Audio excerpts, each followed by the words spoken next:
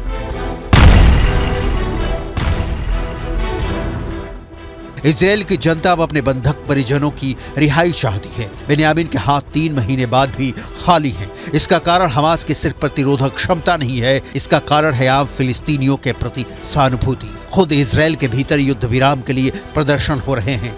Social media पर Netanyahu की खूब आलोचना हो रही है और हमास इस बीच जितना संभव हो सके हमला कर रहा है। जमीन पर हमास को भले ही ईरान या तुर्की जैसे देशों का साथ नहीं मिल रहा है, लेकिन माहौल तो ये देश बना ही रहे हैं। Bunlar bize Hitler'i de aratacak. Bu Netanyahu'nun yaptıklarının Hitler'den geri kalır yanı var mı? Yok. Şu an itibariyle Hitler bunun kadar zengin değildi. Bu Hitler'e göre daha zengin. Batı'dan alıyor destekleri. Amerika'dan her türlü destek geliyor.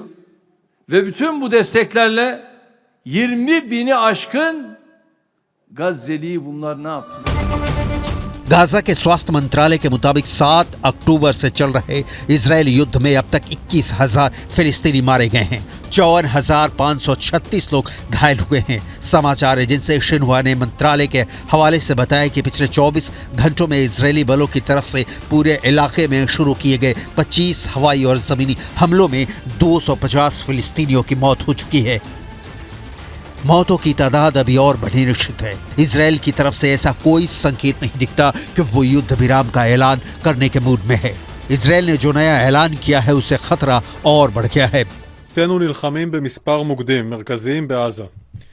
אחד באזור הנקרא אל בורג', זה אזור במחנות המרכז, שם אנחנו ביום השלישי להתקפה הורגים מחבלים רבים ומחסלים תשתיות טרור. השני זה ח'אן יונס. ח'אן יונס בדרום הרצועה, מוקד טרור מרכזי של החמאס. שם אנחנו הרחבנו את הפעולה, הוספנו היום חטיבה נוספת למרחב הזה, ואנחנו ממשיכים לפעול שם בשימוש בשיטות לחימה חדשות מעל האדמה ומתחתיה.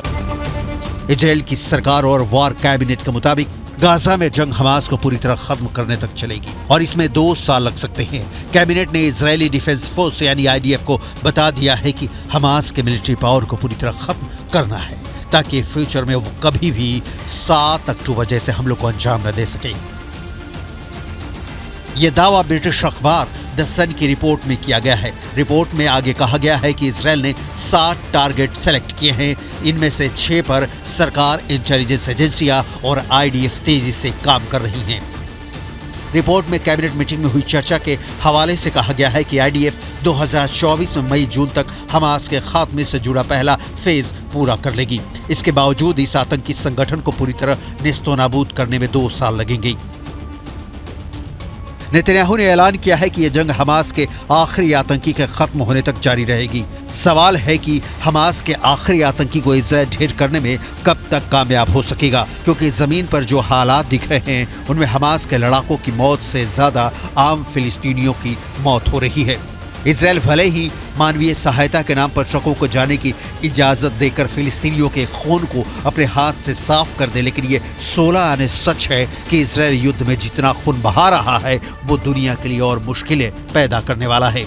Meeting में defence minister यो Gallant ने कहा, Gaza में जंग लंबी और सख्त है और इसके लिए बड़ी कीमत चुकानी होगी। इसके बावजूद हम तैयार हैं, क्योंकि ऐसा करने की वजह हैं। टारगेट हासिल करने के लिए ताकत, समर्थन और एकता की जरूरत है। ये इजराइल के वजूद की जंग है। हमास खत्म होगा।